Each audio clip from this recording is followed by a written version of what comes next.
Hey guys, this is Dave with Gazaudio. Today I'm going to be taking a look at the Fiio BTR7. We'll go over what's included in the box first. Of course, we have the BTR7 itself. It also comes with a nice leatherette case, a Type C USB cable, and a Type A to Type C USB cable. And as for specifications and design, the BTR7 is priced at $209. And I know that dollar amount might strike some as being kind of on the high end, but it might make more sense once you hear what you get for that price. And it's a lot, so I'll try to go over it as quickly as possible because I know this is already going to be a longer video. First, we'll go over the internals of the BTR7. On the amplification side, the BTR7 uses dual THX AAA 28 amp chips and has a fully balanced configuration. On the DAC side, we have dual ES9219C chips. As for the Bluetooth chip, it uses Qualcomm's latest QCC 5124. Now, of course, this is not just a USB DAC. It also has Bluetooth, and it actually uses Bluetooth 5.1. It also has a built-in 880 milliamp battery. It supports wireless charging and has a color IPS display. And as for power output, it's pretty impressive as well. From the 3.5 single-ended output, you get 160 milliwatts at 32 ohms and 320 milliwatts at 32 ohms out of the 4.4 balanced output. As for audio formats, the BTR7 decodes up to 384 kilohertz PCM and native DSD256. It also supports MQA 8 times rendering. As for Bluetooth formats, it supports basically all the popular Bluetooth formats, including LDAC, aptX HD, aptX Adaptive, aptX LL, regular aptX, SBC, and AAC. There's also a boost mode option available with the BTR7 that basically increases the level output in case you have harder to drive headphones. Now, regarding the UI, it's pretty simple, but it does give you control over almost everything you need. By long pressing the power button, it takes you into your main menu and gives you access to the built-in controls. I actually prefer using the Fiio app over this because it gives me access to even more features, but we'll go over that in a moment. As for the built-in options, you have your gain options. You can switch between high and low. You can also select a couple of different filters, some built-in EQ presets. You have car mode, device list, U audio, which basically allows you to switch between USB 1.0 and 2.0, dimmer, languages, screen timeout, input priority, so you can tell it which input you want to give priority to, factory reset, your version, and whatever that is. As for inputs, outputs, and buttons, on the top we have a single-ended 3.5 output and a 4.4 balanced output. On the bottom we have a Type C input. On the right side you have a power button, playback control, volume control, and a charge switch, which basically allows you to turn the charging feature off when you're connected to your phone or any USB source, and it uses the built-in battery instead. That way it doesn't cause any battery drain from your USB source. And of course, the front we have a 1.3-inch color IPS display. Now, as for the build and design, the design is kind of chunky and has a very modern, edgy look to it, which is super cool in my opinion. The BTR7 takes the same, again, kind of chunky design approach as its older siblings, the M11 Plus and the M17. It has an angular cut metal housing combined with a glass front and back. As for the build quality, it's excellent and is probably actually the best I've seen at this price. It also feels really nice to the touch. Buttons are placed well, so it doesn't feel awkward to use at all. Now, as I had mentioned before, I prefer to use the Fiio Control app over the BTR7's built-in menu because it just gives you, again, access to more controls. And I'm not going to go over everything because I just don't have time to do that. But I do want to point out just a couple of things that I think might be useful to most people. Now, of course, you've got your status here, so it shows you that you're connected to the BTR7, and it gives you lots of options here. Again, I'm not going to go over all of them. I do want to point out the EQ, though, because, again, the EQ in the BTR7, those are presets. This actually allows you to create your own user preset, and you can save it. So that's a cool feature. And in the audio section here, again, we talked about the boost mode. Again, what that mode does is that actually, if you have a harder to drive headphone, this increases the level output, and you can actually tell the difference. You can tell it's kind of reinforcing the low end a lot of times when you have a harder to drive headphone and it's struggling. The device you're trying to push it with is struggling. Usually where you're going to notice those differences are in those low frequencies. This actually helps quite a bit to it kind of just adds a little more output to actually, again, it reinforces those low frequencies. So I think that's a great feature. And of course, you have a lot of other features here, your volume call, Bluetooth volume limiting, and then you even have an operating manual in the app.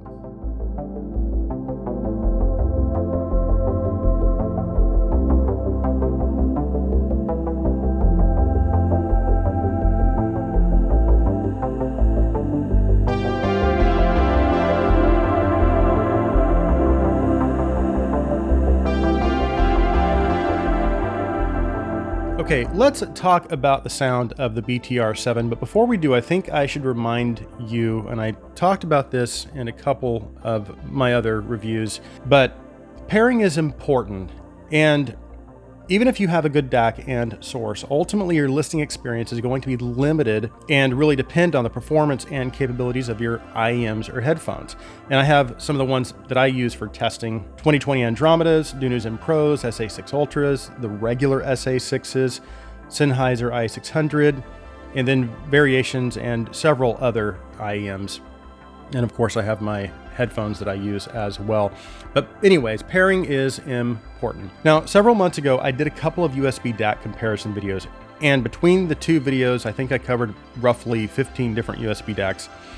And one of the videos I covered DACs under 100, the other was over 100, and it was in that one, the DACs over 100, that I chose the BTR7. It was a wild card, and I chose it as having the best overall performance and also as my favorite personal USB DAC overall, regardless of price.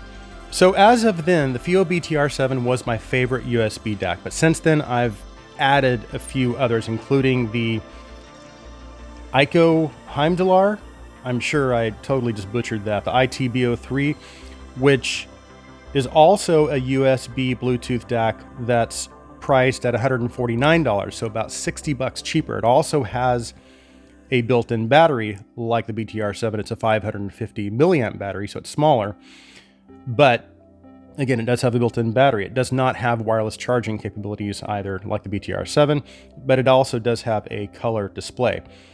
But I'll have a separate review that I'll be releasing for this. And of course, I also have the BTR5 2021, which I still use occasionally on walks and is just a great little device. So I guess the question is this: of the comparable devices that I owned or have owned in the past, is the BTR7 still my favorite USB Bluetooth device? And I won't even make you wait for my answer, because that would just be mean. And the answer to that question is yes, it is still my favorite device. And I'll tell you why. So let's go ahead and we'll jump into the sound. Again, I'll try to explain better why the BTR7 is still my personal favorite USB Bluetooth DAC. So based on what we've covered so far, there's no question the BTR7 is packed with all kinds of good features for the price. But none of that matters if the device doesn't have good sound performance, right? Ultimately, if a device doesn't sound good, I don't care how many features it has. So how does the BTR7 sound? Well, the overall sound is what I would describe as mostly linear with just a little extra bass.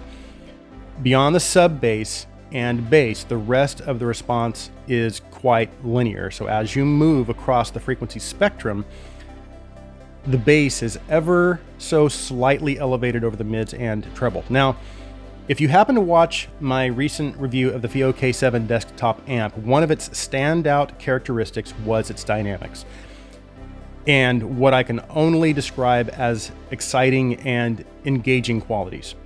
And here's the thing, the K7 also uses THX amp chips. It uses the AAA 788s, not the AAA 28, but the 28 has some, not all, but some of those same dynamic and engaging characteristics that caught my attention. And those qualities are, in my opinion, what sets this apart from the competition. So just to break it down a little more, starting with the bass, as far as the bass levels, again, they are slightly elevated in the sub bass. However, again, things start to level off in the mid bass. So what that means is that there isn't really any of that mid bass warmth. The BTR7 also extends really well down into the sub bass frequency, so there isn't any roll off. And again, it reminds me of the K7 bass in that the sub bass frequencies kind of help to reinforce and support the rest of the bass frequencies, which again, I think that's one of the characteristics that is partly responsible for some of the engaging qualities of the BTR7. As for slam and impact, the BTR7 definitely delivers, and as there is ample amounts of punch and sub bass rumble. Now, the transition from the bass to the mid bass is very clean and controlled and provides plenty of mid bass texture and detail. And as for the overall bass quality, I would say it's very, very good. Now, while it may not be as good as the K7, it does come pretty close. And of course, that same engaging quality that I hear in the bass carries through into the mids.